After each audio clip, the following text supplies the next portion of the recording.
Hello, guys. Today I want to introduce you to two interesting horror stories from Reddit. Let's get started. Make yourselves comfortable and enjoy. Happy listening. Story 1. When I say my roommate Jack is an amateur filmmaker, I'm seriously understating it. I mean, when he got involved in this little project of his, he literally had zero experience. I have no idea why he thought it was a good idea.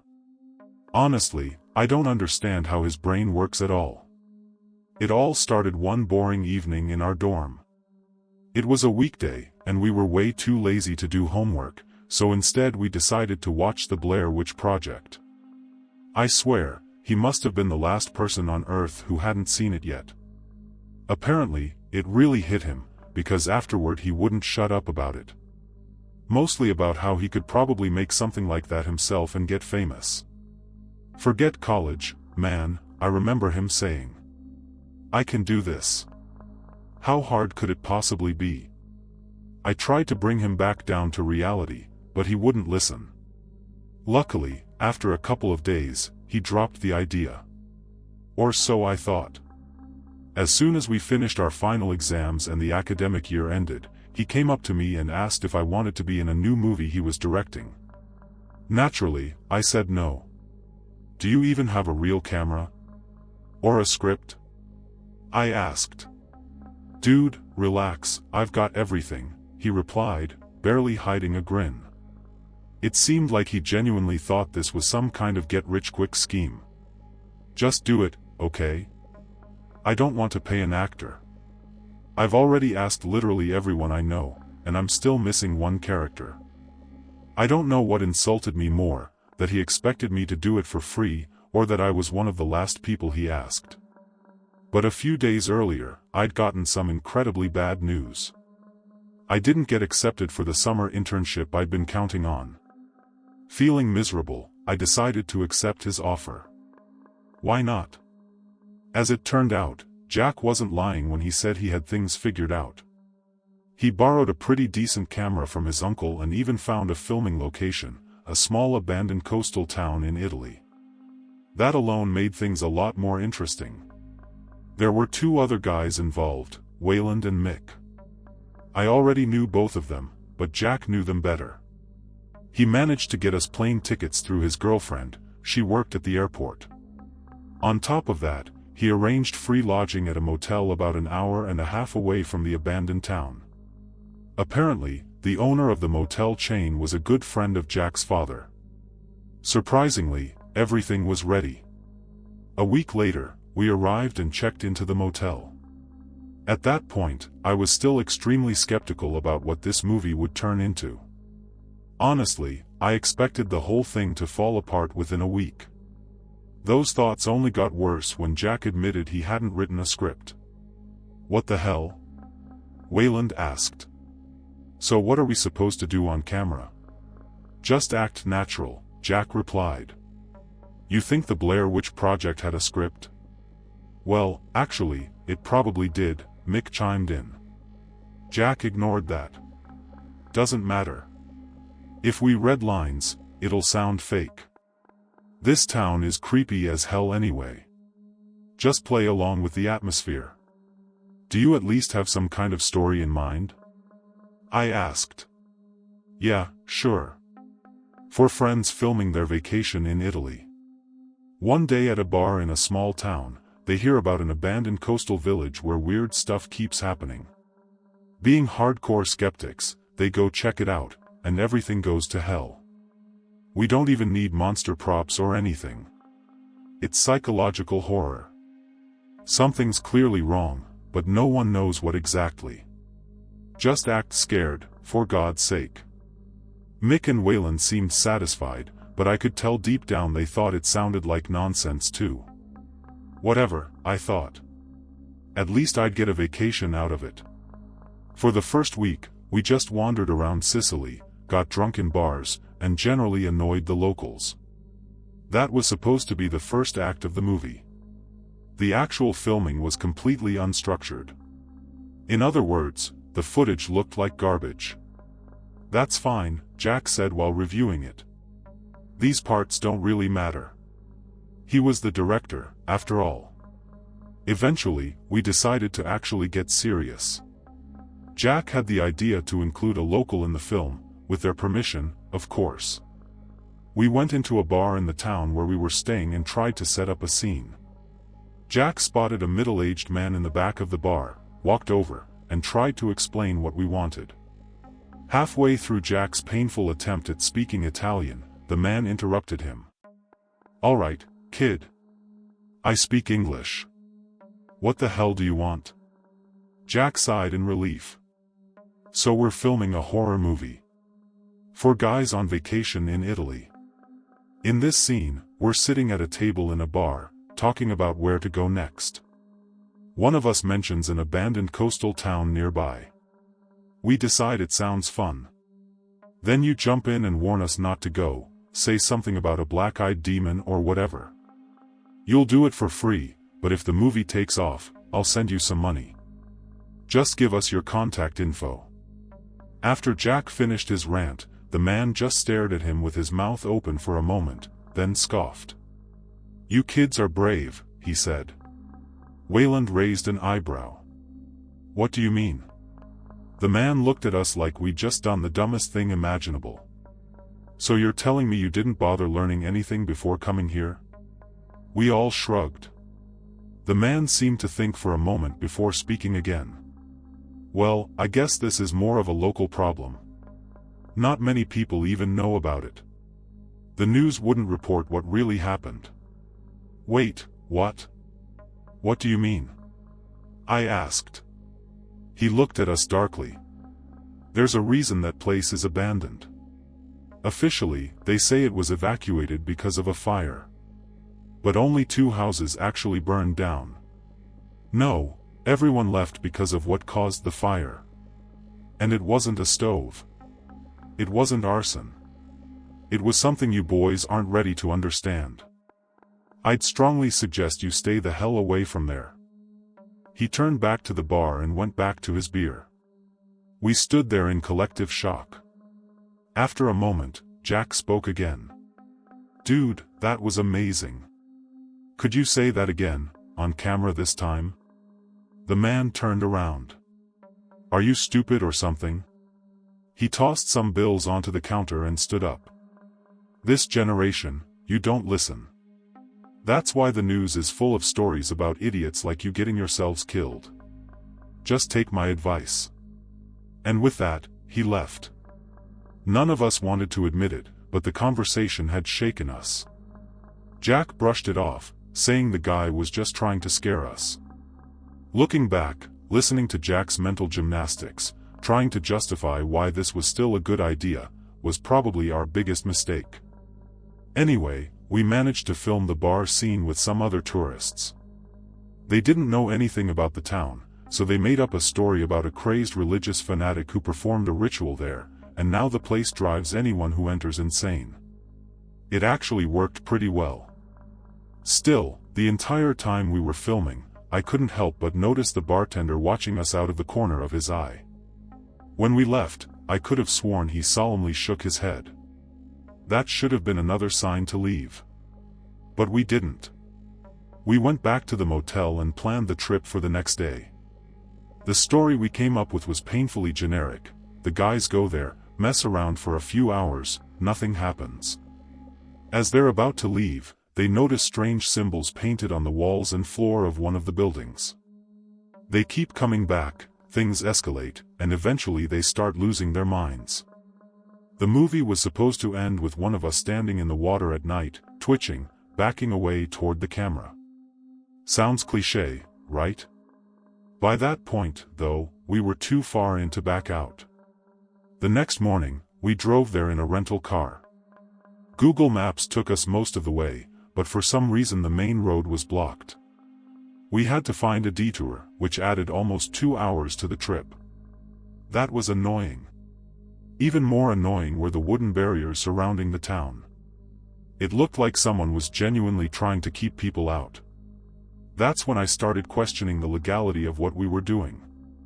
Jack brushed it off, telling us about a movie that was filmed entirely in Disney World without permission. So we kept going. The place was tiny, barely worth worrying about. You could walk from one end of the town to the other in about 10 minutes. The guy in the bar had been right. 2 houses had burned down completely. The rest of the buildings were empty but mostly intact, with only moderate weather damage. Honestly, at first, the place didn't feel creepy at all. We filmed for several hours before deciding to call it a day. I have to say, everything was turning out far better than I had expected. As it turned out, Wayland was actually a pretty decent actor. Mick and I held our own too. On top of that, Jack's camera work wasn't terrible. I mean, it definitely wasn't good, but it looked authentic enough, very much in line with modern found-footage horror films. He must have taken a few lessons after all. When the sun started to set, we decided to call it a day and head back. As we were getting ready to leave, I decided to check out one of the burned-down houses, purely out of curiosity. As I wandered through the blackened, half-collapsed structure, nothing really stood out at first, until I looked down at the floor. There were footprints. At first, I thought they must have been left in the dust, which already bothered me. I mean, there couldn't have been anyone else here, right? But when I looked closer, I realized something far stranger. The prints looked pressed into the floor, as if someone had taken an incredibly heavy soul-shaped object and stamped it directly into the wooden planks. It was strange, definitely strange, but not strange enough for me to dwell on it too long. I ran back to the car where the others were waiting and told them about it. As expected, they brushed it off as nothing.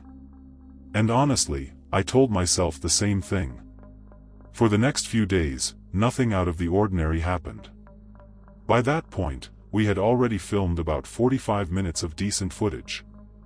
It wasn't until a week into filming that I truly realized something was wrong with this place. The sense that something was off had been slowly growing ever since we arrived. Either no one else noticed, or no one wanted to admit it. I was reviewing footage we'd shot a few days earlier. The sun was just beginning to set in the clip. That's when I noticed something out in the water, far from the shore. At first, it looked like a splash, but a big one. What the hell could have caused that? Curious, I replayed the footage and watched more closely. The background was blurry, and the splash only appeared for a few seconds, but I could have sworn there was something behind it. Almost like a dark figure. A person. No way, I thought. That made absolutely no sense. I tried to rationalize it, telling myself it was just lighting, or my imagination, or anything else, but I couldn't stop thinking about it. I considered telling the others, but I knew they wouldn't take it seriously. Especially Jack. He had started taking the whole project much more seriously. My suspicions were confirmed that night. We were just about to leave when Jack stopped us. "Listen," he said, "I've got an idea. Let's stay here overnight. I brought sleeping bags and some food." "Go to hell," Mick replied. "Why would I want to spend the night in this dusty dump?" After seeing that footage, I agreed with him completely. I really didn't want to do this. Jack kept going. "Listen, what makes a movie tense? Conflict, right? So far, we haven't really had any. We found creepy symbols, heard some weird sounds, but that's it. Imagine this, the car breaks down. We try to start it, but it won't run. We start arguing, blaming each other. Eventually, we're forced to spend the night here. In one of the houses. And then, in the middle of the night, we wake up to strange noises outside. We look out the windows and see a figure sneaking through the bushes or something like that. Tell me that doesn't sound awesome. It wasn't exactly original, but it was exactly what the film needed. The others argued for a bit, but eventually agreed. I reluctantly did too, though I was absolutely not thrilled about that night. We moved into one of the houses and laid out our sleeping bags. Jack wanted us to sleep for just a few hours before filming the night scene. Authenticity, he explained. The more tired you are, the more real it'll look. I had to give him credit, he was committed. Sometime in the middle of the night, he woke us up. He was already filming. The plan was for Mick to go outside first and start making deep, groaning sounds. He was also supposed to be the figure hiding in the bushes. Later, we'd film a scene where all four of us watched from inside the house. Groggy, I got up and played along. "What's going on?" I mumbled. Jack put on a scared voice. "Did you guys hear that shit? Listen." As Wayland and I strained to hear, Jack filmed us. Right on cue, we heard Mick's groans outside. "What the hell is that?" Wayland said, deliberately letting his voice crack at the end. "No idea," Jack replied. "Sounds like it's coming from the shore." He grabbed the camera and started filming through the window. "I think I see something in the bushes." He stopped mid-sentence. "Wait, what the fuck?" His tone changed instantly. He lowered the camera and turned to us. "Guys, what the hell is that in the water?" His voice was completely sober now. This wasn't acting. His face had gone completely pale. Confused, I kept playing along. "What do you mean? What was in the bushes?" "I'm serious," he cut me off. "Look at the sea." With a creeping sense of dread, Wayland and I did as he said. At first, I couldn't see anything. Jack, have you lost your mind?" "There's nothing there," Wayland blurted out. "Are you kidding me?" Jack shoved past him and started scanning the water himself. "What the hell is going on?" I heard him mutter. But as I kept staring at the water, I noticed something disturbingly familiar. The waves that night were incredibly calm, which made it easier to see. There were splashes. Big ones. And they were moving closer. Suddenly, I remembered the splash from the footage I'd watched earlier. "Give me the camera," I said to Jack. He looked confused, but didn't argue. He just handed it over. I turned it on and started filming the water. And oh God, what I saw! There was a figure walking toward us, through the water. It seemed to emit some kind of dark red glow. As it got closer, it became clear that it was wearing some kind of deep-sea diving suit, except there was no helmet. The strangest part was when I tried to focus on its face. The camera could handle it. My eyes couldn't. They started to burn and water, forcing me to look away. In the split seconds I managed to glance back, the face looked distorted, almost human, but warped, like it was being viewed through some kind of filter. To put it lightly, this was absolute fucking madness. I lowered the camera. Jesus Christ! I recoiled in shock. I looked back at the water, trying to confirm what I'd seen. The figure was gone, at least, from my line of sight. The splashes were still there, though. And now they were dangerously close. "What the hell is that?" Jack and Wayland asked almost in unison. I handed them the camera. One by one, they looked, each of them seeing the same thing I had. "We need to leave," Jack said, in the most serious tone I had ever heard from him. "What the hell are you guys doing?" Mick shouted from the bushes. He was standing below us with his arms raised. Behind him, on the beach, massive impressions began forming in the sand, deep, heavy footprints, as if something invisible was walking forward. "Run to the fucking car." That was all I could manage to scream. Mick froze for a split second, then turned and saw the sand collapsing beneath some unseen force. And then he ran. We didn't bother packing up the sleeping bags. We bolted. I was the slowest of all of us, so I was the last one out of the house. As I sprinted toward the car, I slipped on loose gravel and crashed to the ground, scraping my wrists raw. While I lay there in pain, I swear I felt something approaching me. It's hard to explain, like the air itself had turned hostile. Then I heard voices. Many voices. None of them distinct.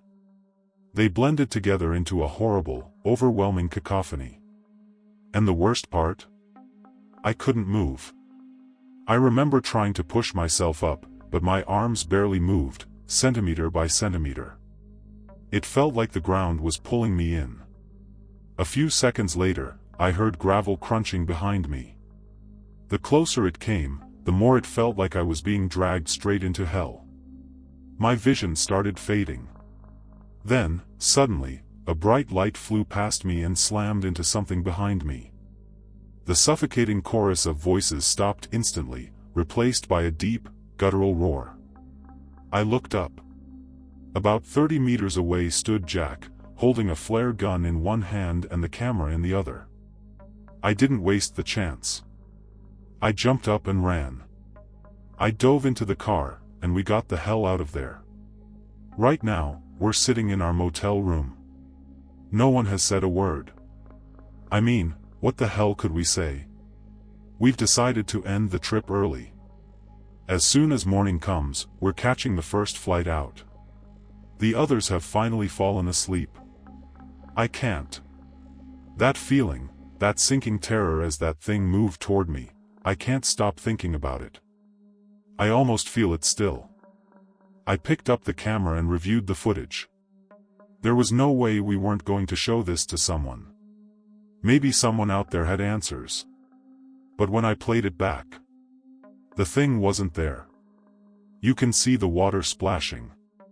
You can see the sand collapsing. You can see me frozen on the ground. But the creature itself? Nothing. It's just not there. What? Story 2. Right after college, I got a job teaching in a small town in central Wisconsin.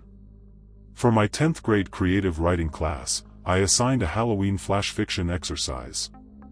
We had been studying urban legends and folklore, and now it was their turn to write their own stories. 100 to 1,000 words. Prompt: scare me. The quality of the submissions was about what you'd expect from 10th graders. But one story stood out. It was written by a quiet student named Jake. It was told in the first person, and it felt disturbingly real. Too real. Almost as if he wasn't inventing anything at all, but simply recounting something that had actually happened to him. I set it aside, impressed.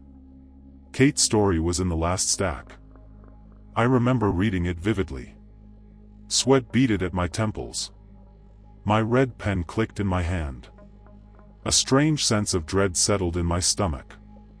I placed her story on top of Jake's and thought, what the hell do I do now? I still keep photocopies of those original stories. I often ask myself why.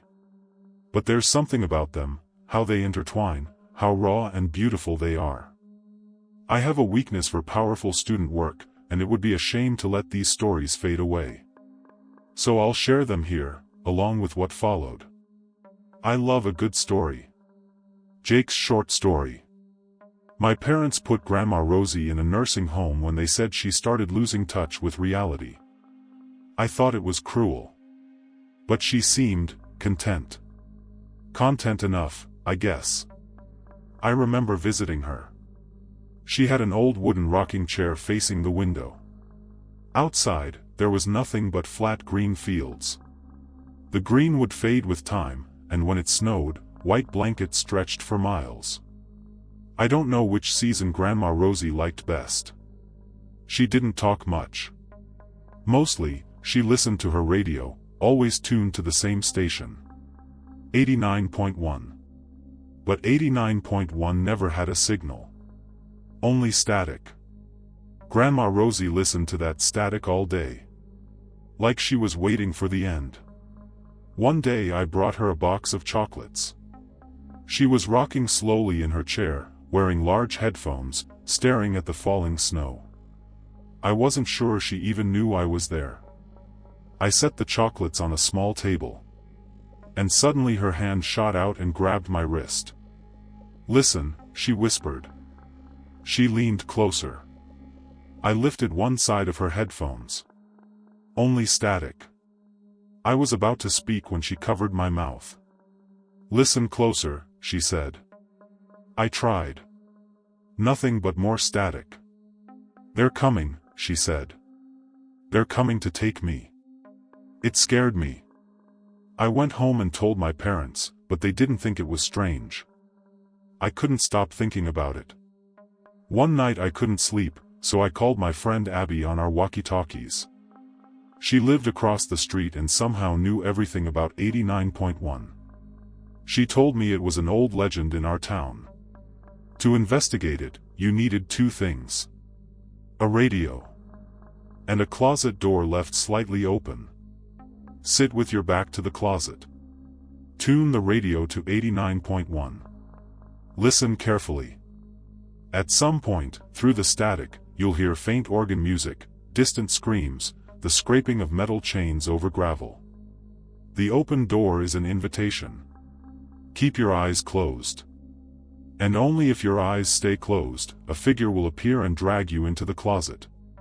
What happens after that, no one knows. How do you know this? I asked. I've heard about it, Abby said. Don't tell anyone. The fewer people who know, the better. I looked out my window and saw Abby in her bedroom. She pressed a finger to her lips. Our secret, the radio buzzed. Over the next few days, I kept thinking about the ritual, and Grandma Rosie. Why would she want to play this game? Why would she want to be taken? I told my parents again that I was worried about her. They brushed it off. Since Grandpa died, I think she wants to go, my mom said. She wants to be with him. I needed answers. So I tried it myself. Late at night, I cracked my closet door open just a little. I sat on my bed with my back to it. I tuned the radio to 89.1 and put on my headphones. Static. I closed my eyes. I listened for a long time, focusing harder and harder. The longer I sat there, the more it felt like my room was shrinking. Like something else was filling the space. Like I wasn't alone. Then I heard it. An organ. Screams, distant, but getting closer. Metal scraping. Then a voice. Open your eyes. I jumped up in terror. Abby was laughing hysterically over the radio. I scanned the room. I was alone. I looked out the window. Abby was grinning, giggling. I scared you so bad, she said. There's nothing there. You're such a coward. I looked at the closet. The door was wide open. Static hissed from my headphones. I was just joking, the radio chirped. But I wasn't sure it was a joke. Grandma Rosie died 2 weeks later in her sleep. Her time had come. And I stopped playing with legends. Jake's story was the most compelling of all. It needed polish, but the ideas were there: mystery, emotion, ambiguity. I truly believed he'd invented it. Until I read Kate's short story. Panic. Fear. No one will believe me. Ever. I told him it was all a joke. That helps me sleep at night. But I know what I saw. The boy. The ritual. Death. Death itself. Black death with a crushing grip. A thing that surrounds its victim and drags its companion into a secret, eternal lair. But I joked the whole time. So it's fine. I had to know more. I went into her room. It felt recently abandoned, like bathwater draining away. Headphones on the floor. Static. Nothing but static. Sounds from the closet. Labored breathing. Fingernails scraping from inside the door. I grabbed the handle. Something dark. Something else. I can't open it. I won't. I refuse to let it out. I back away slowly. A tiny voice whispers. Help me. Static rings through my small room. Nothing but static. I close the door behind me. I won't let it out. I won't tell anyone. Never. My story doesn't exist. It never did. It's just static. Before me were two seemingly intertwined stories. Jake's traditional folklore tale. And Kate's deeply personal confession, full of guilt, fear, and silence. Maybe I'd spent too much time immersed in urban legends. Or maybe I'd read too many horror essays. But I couldn't shake the thought. This feels real.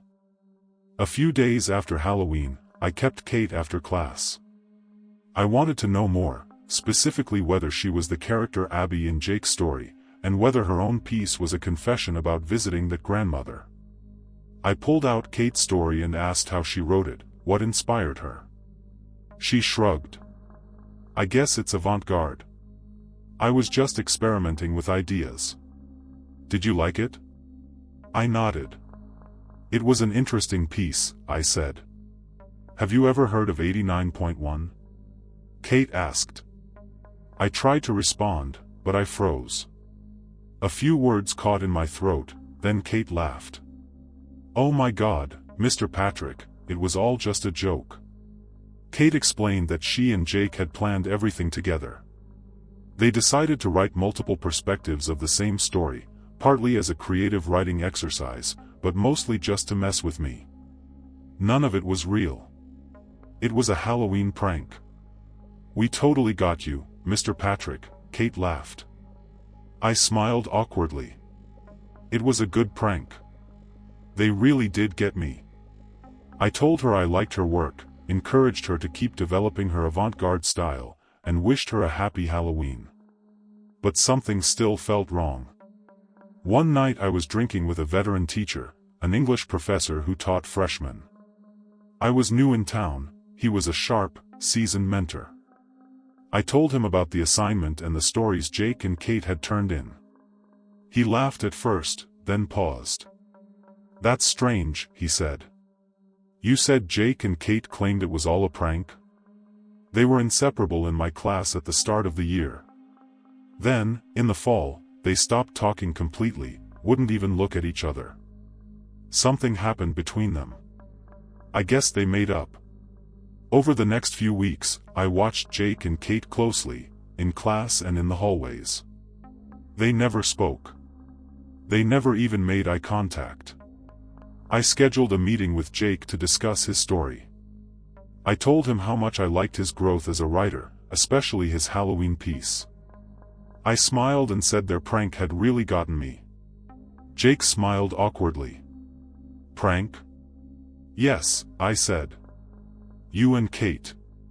That was Kate's idea, he said quickly. It was all made up. There's no 89.1. I don't have a grandmother who died in a nursing home.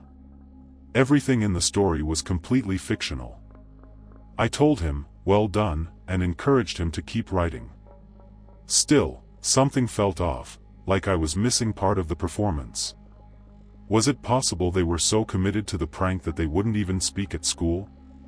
Or maybe they were dating and didn't want anyone to know, so they acted distant in public? They were 15, after all. That seemed reasonable. But it kept me awake at night. Nothing else mattered. I taught during the day. At night, I obsessed over those stories. News, sports, current events, all faded away. The real world slipped out of focus. I kept digging. Using a few possible last names from school records, I started calling nursing homes across the county. I told them I was looking for an old friend of my mother's named Rosie. Every call went the same way. Administrators checked their records and found nothing, no one with those names. I searched the internet. I spent far too much time in the local library archives. I found no folklore or urban legends connected to 89.1. And every time I felt ready to give up, I pulled out my photocopy of Kate's story. She visited Jake's grandmother. It felt too real. I knew it wasn't fake. As a last, desperate attempt, I spent many nights alone in my bedroom, listening to the static of 89.1 with my eyes closed and my closet door slightly open. I listened deeply, intensely, trying to hear the distant organ chimes, the tortured screams, the clatter of metal chains. Sometimes I thought I heard them, just barely, like all I needed was a little more focus. I felt something in my room. Something waiting to slip out of the closet. A dark mist, ready to drag me away. I wanted it to come. Because I wanted the story to be real. But it never did. One day at school, I saw Jake and Kate laughing together at Jake's locker. As I walked past, Kate winked at me. That was the moment. I finally accepted that I'd been pranked. It was over. I stopped searching for 89.1. Later, I was drinking again with my colleague, this time heavily, and confessed everything I'd done. He called my investigation absurd, and ultimately dangerous. "You love stories too much," he said. "If I didn't know you better, I'd say you were trying to write one of your own. Let it go." I pulled the photocopies from my back pocket and slapped them onto the bar, splashing beer everywhere. My colleague picked up Jake's story and read it for the first time. His eyes moved across the page, then froze. "Wait," he said. "You never told me about Abby." I shrugged. "Abby is Kate," I said. "It was part of the prank." "Huh," he muttered. "Interesting." Then he told me everything. A year earlier, about 10 months before I moved to town, an 8th grade girl named Abby had gone missing. She simply vanished. One moment she was alone in her room. The next, she was gone. Some suspected she ran away, but there were no leads. No signs of violence. No suspicious family members or neighbors. She just disappeared. I reread Kate's story. My heart sank. All this time, I'd assumed she was talking about visiting Jake's grandmother. But maybe I was wrong. Maybe the cries coming from the closet belonged to Abby. Kate never specified who she visited, or where she was. I reread the avant-garde story again, studying every word. And that's when everything changed. I spoke with the school administration. They contacted the authorities. Police interviewed Jake and Kate. Nothing came of it. It didn't matter that Abby lived across the street from Jake. It didn't matter that we had the words on paper. "They're just stories," the kid said. "Only stories. Complete fiction." Jake didn't have any grandmothers in nursing homes. They apologized if anyone was frightened. After all, they were Halloween horror stories, and deliberately ambiguous ones. Jake even tearfully apologized for naming a fictional character after a missing girl. He said it never crossed his mind. And just like that, I became the monster, the adult who dragged 2 innocent kids into a nightmare. The staff boycotted me. The town turned on me. I was finished. Not long after, I quit teaching. I walked out of the school carrying a small box of my belongings.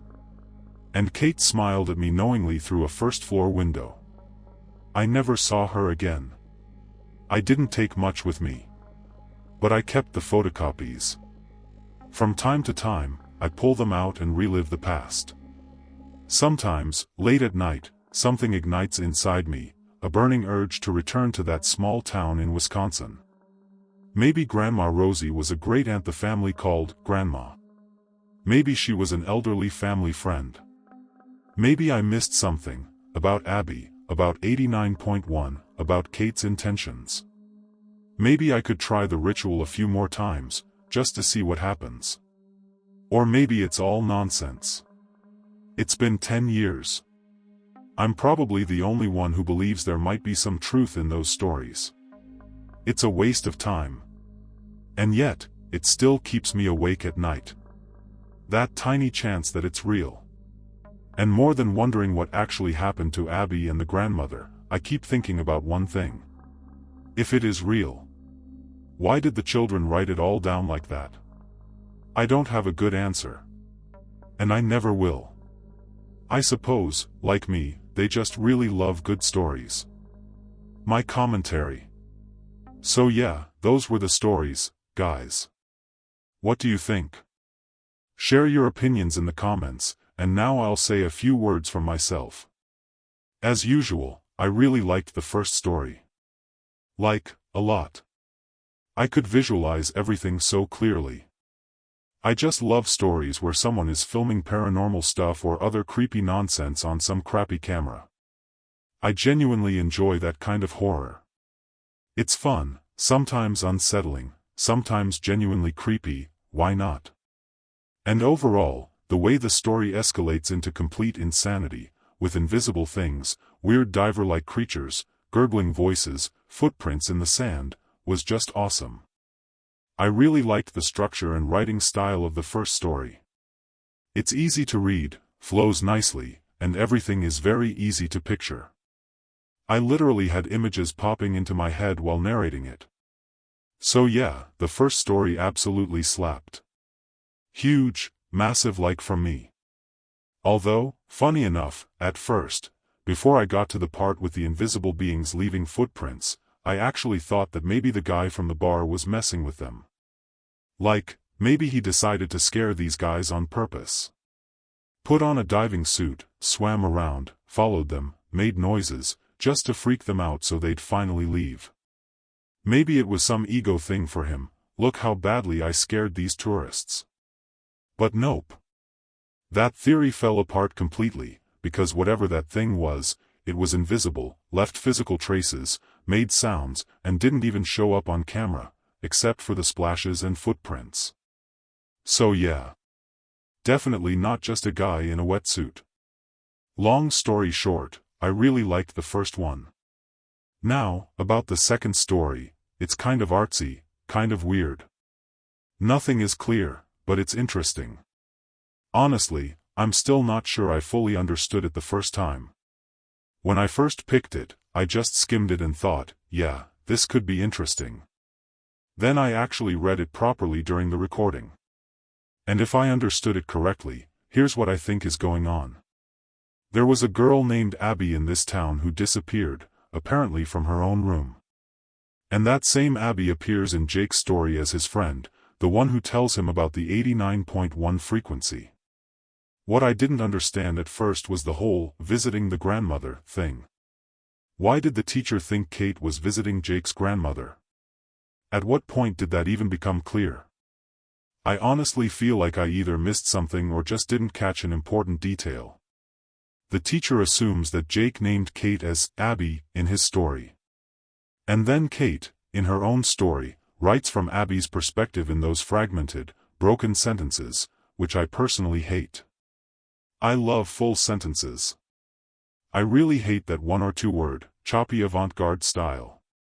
It drives me insane. Maybe I'm just uncultured and don't understand avant-garde writing, but yeah, I really don't like that style.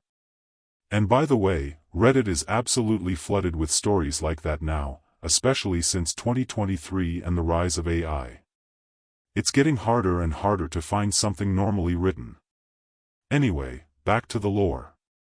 So maybe Jake and Kate unintentionally described the real Abby, the girl who actually disappeared, by turning her into a character in their stories. Abby knew about 89.1. And in Kate's story, Abby also did the ritual and saw something in the closet.